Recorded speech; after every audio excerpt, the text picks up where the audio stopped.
નમસ્કાર વિદ્યાર્થી મિત્રો. તો આપણે આજે જોશું વિભાગ એ, અને વિભાગ એ માં સર્વપ્રથમ આપણે આવે છે એમસીક્યુ.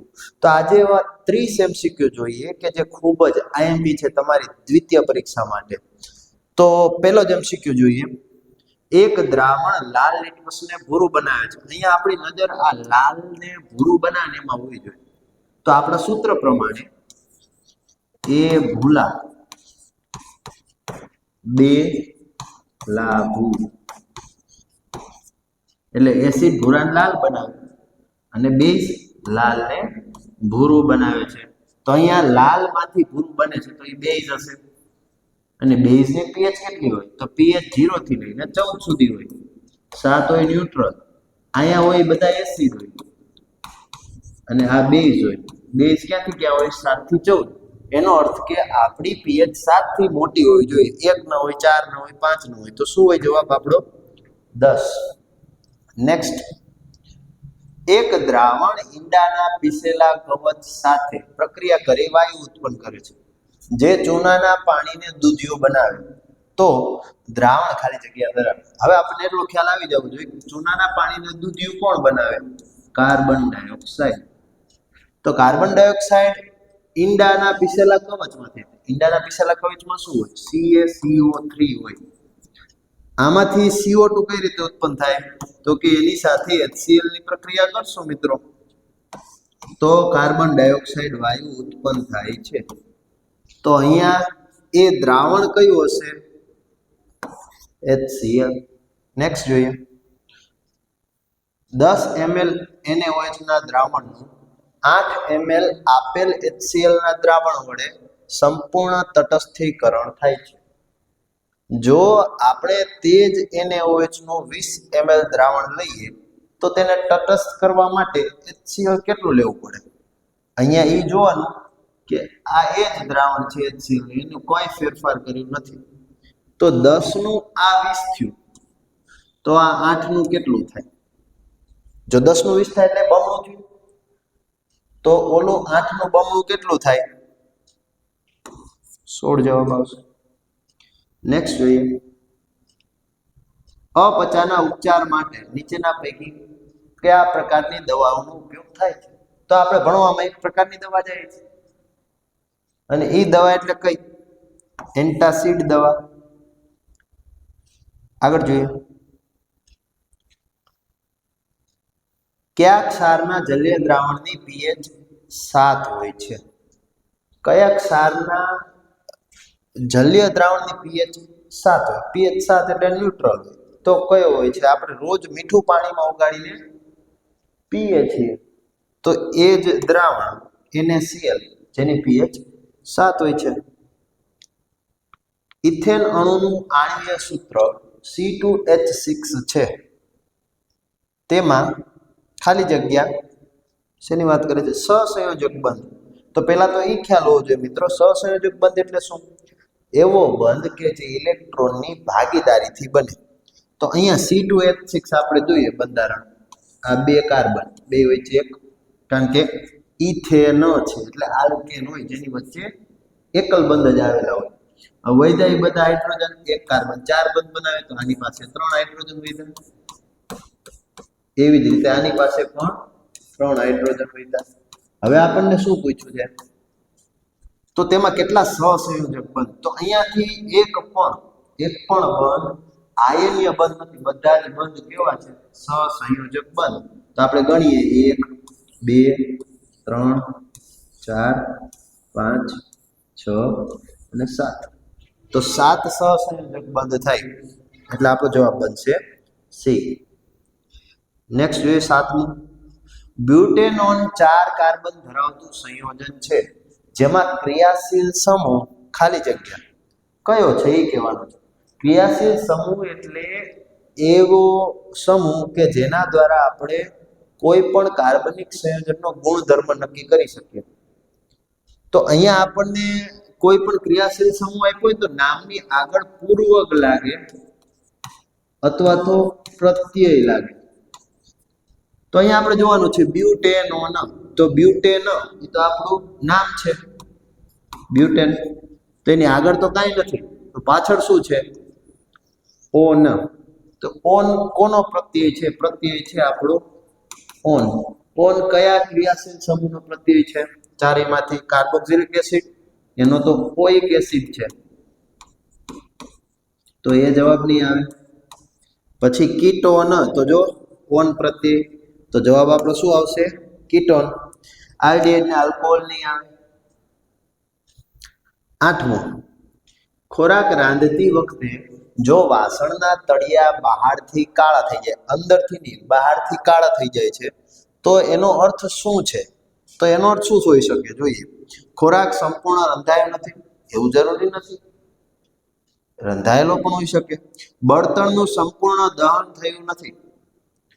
તો આપણે ચોથા પાઠમાં ભણી ગયા કે જ્યારે પણ બળતણનું અપૂર્ણ દહન થાય છે ત્યારે કાળી મેષવાળી જ્યોત થાય છે, જેના લીધે આપણી તપેલી નીચેથી કાળી થઈ જાય છે. એનો અર્થ થયો છે કે બળતણનું સંપૂર્ણ દહન થયું નથી. અપૂર્ણ દહન પણ લખી શકે, અપૂર્ણ. તેમ છતાં બીજા બે વિકલ્પ જોઈ લઈએ. બળતણ ભીનું છે, એવું પણ ન હોઈ શકે. બળતણ સંપૂર્ણ રીતે દહન પામી રહે તો કાળું થાય નહીં, એટલે આપણો જવાબ બનશે બી. નવમો વિકલ્પ જોઈએ. ઇથિન, ઇથઇન એટલે એનું બંધારણ થાય 2 કાર્બન, પણ ઇન છે એટલે દ્વિબંધ હશે કાર્બન વચ્ચે, તો વૈધાય 2. હાઇડ્રોજન 4 હોય અને 2 થઈ ગયા, 2 વધ્યા, આને 2 વધ્યા, હાઇડ્રોજન હાઇડ્રોજન. હવે શું કે છે એ આગળ વાંચીએ. નો અણુ શું ધરાવે છે? માત્ર એકલ બંધો, માત્ર દ્વિબંધો, એક ત્રિબંધ કે એકલ બંધો અને દ્વિબંધ? તો એ ત્રિબંધ તો ક્યાંય છે જ નહીં. આમાં ક્યાંય દેખાય તમને ત્રિબંધ? નથી દેખાતો. તો શું જેટલા છે એ બધાય દ્વિબંધ? ના, એક જ દ્વિબંધ છે અને બીજા બધા એકલ બંધો છે. તો જવાબ આપણો શું થશે? એકલ બંધ ને દ્વિબંધ બંને. હવે નેક્સ્ટ જોઈએ 10મો, કે નીચેનામાંથી કયું સંયોજન એક જ સમાન ધર્મી શ્રેણીમાં આવતું નથી? તો આપણે ધ્યાન રાખવાનું છે મિત્રો નથી પર, કે કયું એવું સંયોજન છે કે જે સમાન ધર્મી શ્રેણીમાં આવતું નથી. તો એ સંયોજન આપ્યા છે આપણને, જો CH4, જેને આપણે શું કહીશું? CH4 ને આપણે મીથેન કહીએ અને ઇથેન. તો કે સાહેબ આવું સીધું થોડું યાદ રહે, પણ એટલા માટે જ તમને સૂત્ર આપું છું, સામાન્ય સૂત્ર ત્રણેયના છે. આ પ્રોપેન, તો તમને લાગશે કે આ 4 કાર્બન છે એટલે આ બ્યુટેન, પણ એવું નથી મિત્રો. કેમ નથી? તો આલ્કેન, આલ્કીન અને આલ્કાઇન આવા 3 ભાગ પડે.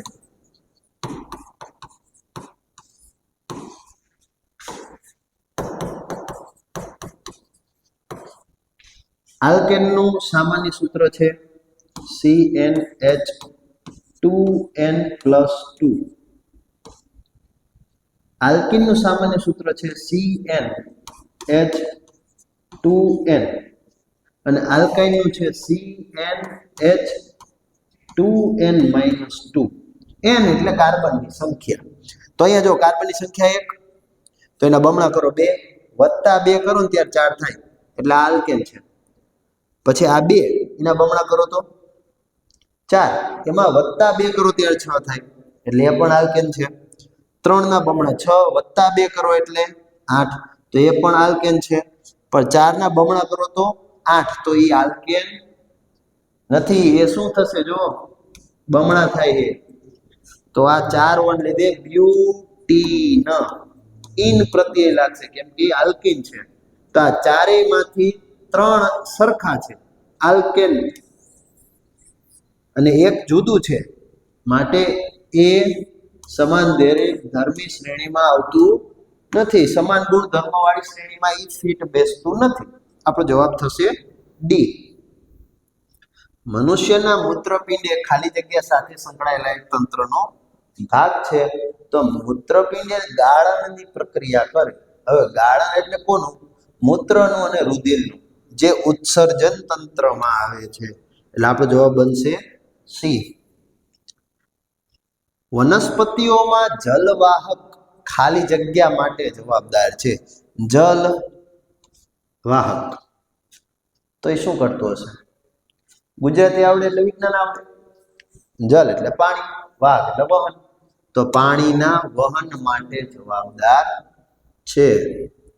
સ્વયંપોષી માટે આવશ્યક ખાલી જગ્યા છે. સ્વયંપોષી એટલે કેવા? ટૂંકમાં કહીએ તો આત્મનિર્ભર, પોતાનો ખોરાક જાતે પોતાના શરીરમાં બનાવે છે એવા એટલે કોણ? આપણા ઉત્પાદકો. ટૂંકમાં કહીએ તો વૃક્ષો, છોડ કે એવી વનસ્પતિઓ જેને આપણે સ્વયંપોષી કહીએ છીએ, એના માટે શું આવશ્યક હોય? તેને આપણે પાણી આપી, ખાતર આપી, જરૂર પડે તો સૂર્યપ્રકાશ આપી છે, અને કાર્બન ડાયોક્સાઇડ આપે છે, જેથી વૃદ્ધિ પામે છે. તો કાર્બન ડાયોક્સાઇડ જોઈએ જ, તથા પાણી જોઈએ. ક્લોરોફિલ, તો એના પાંદડામાં ક્લોરોફિલ આવેલો હોય તો ને તો જ એ સૂર્યપ્રકાશમાંથી ખોરાક બનાવશે. એના પછી છે સૂર્યનો પ્રકાશ, તો એ જરૂર પડે. તો આપેલ તમામ આ બધાની જરૂર પડે છે, માટે જવાબ બનશે ડી. પછી જોઈએ ખાલી જગ્યામાં પાયરુવેટનું વિઘટન થવાથી કાર્બન ડાયોક્સાઇડ પાણી અને ઉર્જા ઉત્પન્ન કરે છે. હવે પાયરુવેટનું વિઘટન થાય એટલે કાર્બન ડાયોક્સાઇડમાંથી પાણીની ઉર્જા બને છે. તો ઉર્જા માટે આપણને ખ્યાલ જ છે કે આ બધામાંથી એક જ વસ્તુ આવે, કણાભ સૂત્ર, પાવર હાઉસ ઓફ સેલ. ઉર્જા માટે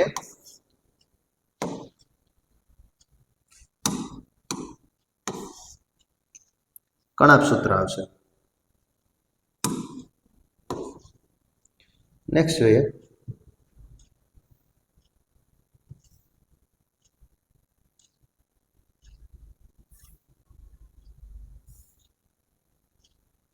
ઓકે,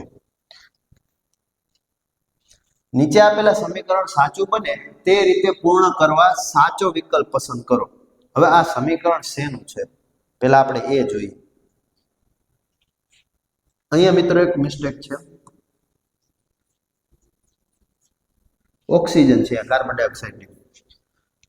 કાર્બન ડાયોક્સાઇડ અને પાણી સૂર્યપ્રકાશની હાજરીમાં, તો સીધું જ આપણને લાઈટ થઈ જાય છે કે આ પ્રક્રિયા પ્રકાશ સંશ્લેષણની પ્રક્રિયા છે. તો આપણને નિપજ સીધી જ મળી જાય. શું બને? ત્યાં ઓક્સિજન બને, ઉર્જા બને. બીજું શું બને? તો ગ્લુકોઝ બને, જેમાંથી ઉર્જા મળે. સોરી, એ ઉર્જાની ગ્લુકોઝમાંથી ઉર્જા મળશે, એટલે ગ્લુકોઝ બને છે. તો ગ્લુકોઝનું અણુસૂત્ર શું છે? C6H12O6, આ ગ્લુકોઝ. તો આપણો જવાબ બનશે બી.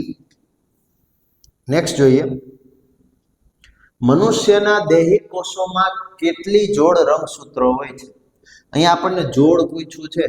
પ્રશ્ન એવો પણ પૂછી શકે કે કેટલા રંગસૂત્રો હોય છે? તો ગભરાવાનું નહીં, જોડ પૂછ્યું છે અને કુલ કેટલી હોય છે એવું કીધું છે. તો 23 જોડ આવશે.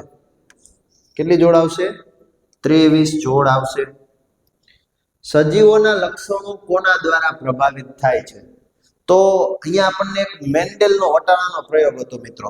તો અહીંયાથી ખબર પડે છે આપણને કે માતૃ પિતૃ બંનેના ડીએનએ દ્વારા સજીવોના લક્ષણો પ્રભાવિત થઈ શકે છે. કેમ કે ઊંચા છોડે હતા, નીચા છોડે હતા, એટલા માટે આપણને ખ્યાલ પડી હતી કે બંને પરથી લક્ષણો મળી શકે છે.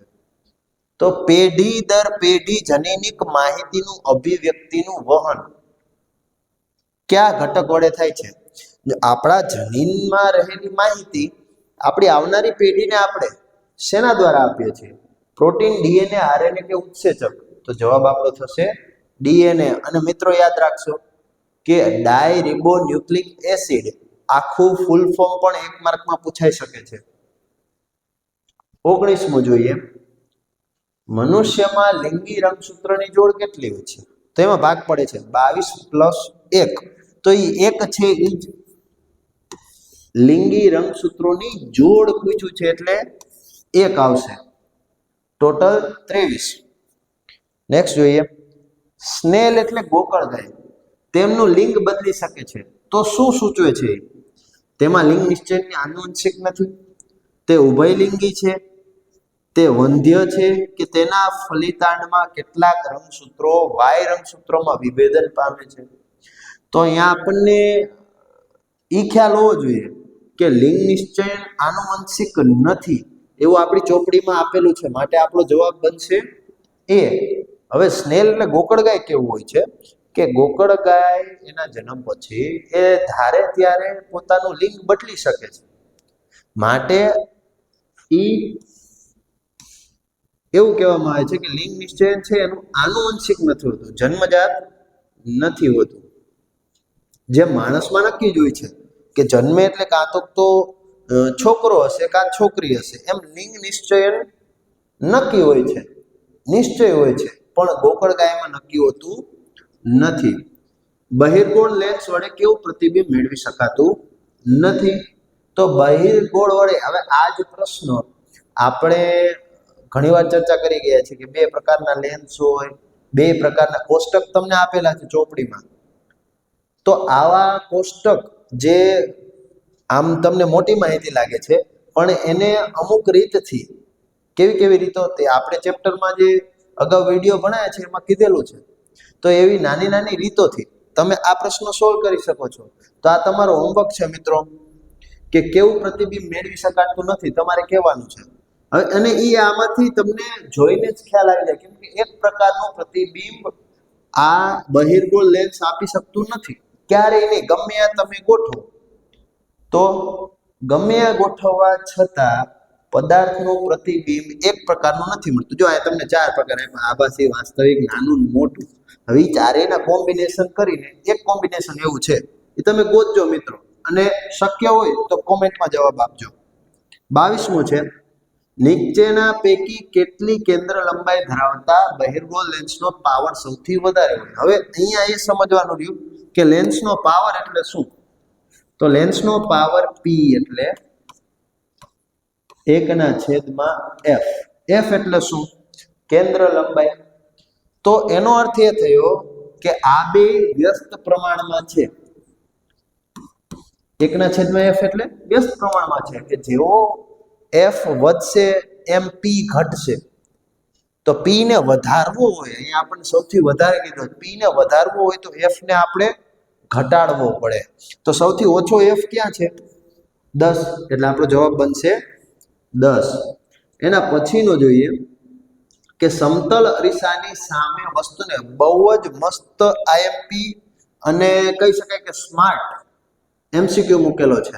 કઈ રીતે તમને હમણાં સમજાઈ જશે કે સમતલ અરીસાની સામે વસ્તુને 40 અંતરે મૂકતા વસ્તુ અને તેના પ્રતિબિંબ વચ્ચે કેટલું અંતર હશે? હવે વસ્તુ અને પ્રતિબિંબ આ બંનેની વચ્ચેનું અંતર કીધું છે, તો વસ્તુ જેટલી દૂર હશે પ્રતિબિંબ એટલું જ દૂર દેખાશે. માટે માનો કે અરીસા અને વસ્તુ વચ્ચેનું અંતર 40, તો અરીસાથી આપણને અંદર 40 સેન્ટીમીટરે પ્રતિબિંબ દેખાય, તો 40 ને 40 80 સેન્ટીમીટર જવાબ આવે છે. આગળ જોઈએ, સમતલ અરીસાની મોટાવણીનું મૂલ્ય હંમેશા ખાલી જગ્યા હોય છે. શું હોય છે એમ પૂછે છે. તો સમતલ અરીસો, હવે મોટાવણી એટલે શું? તો m બરાબર h dash upon h. h dash એટલે પ્રતિબિંબની ઊંચાઈ છેદમાં વસ્તુની ઊંચાઈ. તો પ્રતિબિંબની ઊંચાઈ છેદમાં વસ્તુની ઊંચાઈ. તો સમતલ અરીસો એટલે આપણે જે રોજ માથું ઓળવા માટે જે અરીસો જોઈએ છે એ જ. તો આપણી જેવડી હાઈટ હોય છે એવડી જ હાઈટ પ્રતિબિંબની હોય છે. માટે બે હાઈટ સરખી હોવાને કારણે ભાગ ચલાવતો જવાબ શું આવશે? 1. એટલે સમતલ અરીસા માટે મોટાવણીનું મૂલ્ય હંમેશા 1 હોય છે. 25મો, પ્રકાશનું ત્રાંસું કિરણ કાચમાંથી હવામાં પ્રવેશતા, જો બે આપણને અહીંયા કાચમાંથી હવા, બે માધ્યમ આપી દીધા છે. આપણે જે પ્રયોગ કર્યો તે કાચના લંબઘનમાંથી એક પ્રકાશનું ત્રાંસું કિરણ આપાત કરતા આવું કંઈક જોવા મળતું હતું. આ હવા, અહીંયા કાચ, વળી આ હવા. હવે આપણને શું કીધું છે? કાચમાંથી હવામાં, એટલે કે ઘટ્ટ માધ્યમમાંથી પાતળા માધ્યમમાં પ્રવેશતા પ્રકાશનું કિરણ, જો અહીંયા લંબ દોરો તો જાણવા મળે છે કે આમ જવું જોઈતું હતું, એની જગ્યાએ આમ લંબ તરફ વાંકું વળ્યું, પણ આપણને પૂછ્યું છે કાચમાંથી હવા એટલે આ બિંદુ, તો અહીંયા આમ લંબ દોરીએ તો ઈ આમ જતું હોવું જોઈએ, એની જગ્યાએ દૂર ફેંકાણું એટલે લંબથી દૂર જાય છે, તો આપણો જવાબ બનશે એ. જો અહીંયા કેવું ટ્વિસ્ટ આપીએ કે અહીંયા ઘટ માધ્યમમાંથી પાતળામાં જાય ને ત્યારે લંબથી દૂર જાય, પણ જો પાતળામાંથી ઘટમાં જાય તો લંબની તરફ આજો આમ જતું હતું એની જગ્યાએ આમ આવ્યું, એટલે લંબની તરફ વાંકું વળે છે. ધ્યાન રાખવું મિત્રો, મેઘધનુષ્ય બનાવવા માટે કઈ ઘટના અથવા ઘટનાઓ સામેલ છે? અહીંયા એક ઘટના કે વધારે ઘટના હોઈ શકે. તો મેઘધનુષ્ય બનાવવા માટે આપણી ચોપડીમાં સીધે સીધું લખેલું જ છે કે વક્રીભવન, આંતરિક પરાવર્તન અને તેમ વિભાજન, એ બધી જ ઘટના સામેલ છે, એટલે આપેલ તમામ જવાબ બનશે. 27મું, સામાન્ય દ્રષ્ટિ ધરાવતી પુખ્ત વ્યક્તિ માટે સ્પષ્ટ દ્રષ્ટિ અંતર કેટલું હોય છે? તો દ્રષ્ટિ અંતર 25 સેન્ટીમીટર થી ચાલુ થાય અને અનંત અંતર સુધી હોય. તો ચાલુ ક્યાંથી થાય છે? નજીકનું બિંદુ 25 સેન્ટીમીટર, ત્યાંથી આપણને દેખાવાનું ચાલુ થાય છે, એના પછીનું દેખાય પણ 25 સેન્ટીમીટરની આગળનું હોય તો આપણને સ્પષ્ટ દેખાતું નથી, માટે આપણે જવાબ લખશું 25. 28મું, મેઘધનુષ્ય રચાવવા પાછળ નીચેના પૈકી કઈ પ્રકાશીય ઘટનાઓ જવાબદાર છે? તો બીજી રીતે પૂછેલો પ્રશ્ન છે, એટલે કે તમને એક જ ઓપ્શનમાં 3 વસ્તુ આપી પણ અલગ અલગ કોમ્બિનેશનમાં, તો એ જોવાનું આપણે કે વક્રીભવને થવું જોઈએ, વિભાજને થવું જોઈએ અને પૂર્ણ આંતરિક પરાવર્તને થવું જોઈએ. તો વિભાજન છે, વક્રીભવન છે, તો આ ટીક નહીં કરી નાખવાનું. કેમ? તો કે આ પરાવર્તન છે, પૂર્ણ આંતરિક પરાવર્તન નથી. પછી જો વક્રીભવન છે, વિભાજન છે, પૂર્ણ આંતરિક પરાવર્તન છે, તો બીજું જોવા જ નહીં જવાનું, ઈ ટીક કરી નાખવાનું. આપણો જવાબ બનશે ડી, કેમ કે આમાં જો વક્રીભવન, વિભાજન અને આંતરિક પરાવર્તન છે, પણ આપણું શું આવશે? પૂર્ણ આંતરિક પરાવર્તન. વહેલો સૂર્યોદય અને મોડો સૂર્યાસ્ત નીચેનામાંથી કઈ ઘટના વડે સમજાવી શકાય છે? તો આપણને ટાઈમ પણ પૂછી શકે કે કેટલો સમય આપણને વહેલો સૂર્યોદય અને મોડો સૂર્યાસ્ત દેખાય છે. તો ટાઈમ છે 2 મિનિટનો, કે આપણને 2 મિનિટ વહેલો સૂર્યોદય અને 2 મિનિટ મોડો સૂર્યાસ્ત દેખાય છે, પણ કઈ પ્રકાશીય ઘટના વડે? તો જવાબ થાય છે તેનું વાતાવરણના વક્રીભવનના કારણે આપણને આવું દેખાય છે. જવાબ આવશે ડી. 30મું છે, તારાઓનું ટમટમતું દેખાવા માટે કઈ પ્રકાશીય ઘટના જવાબદાર છે? તો આપણને સરસ મજાની ચોપડીમાં આકૃતિ આપેલી છે, એક ભૈલો ઊભો છે, એ તારાને જોવે છે, તો જ્યાં તારો ટમટમે છે એ તો આભાસી સ્થાન છે, વાસ્તવિક સ્થાન તો એની બાજુનું છે. તો એવું આપણને કેમ જોવા મળે કે ઘડીક તારો આપણને અહીંયા જોવા મળે, ઘડીક અહીંયા જોવા મળે, ઘડીક અહીંયા જોવા મળે, ઘડીક કઈ રીતે? તો કે વક્રીભવન પામવાથી. તો પ્રકાશનું તારાઓનું ટમટમવું એ કઈ પ્રકાશીય ઘટના સાથે જવાબદાર છે?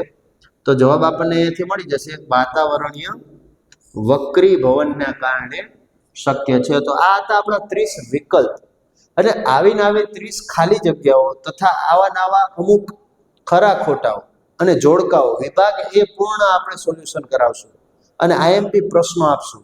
તો આવા જ વિડીયો જોવા માટે અમને જોતા રહો.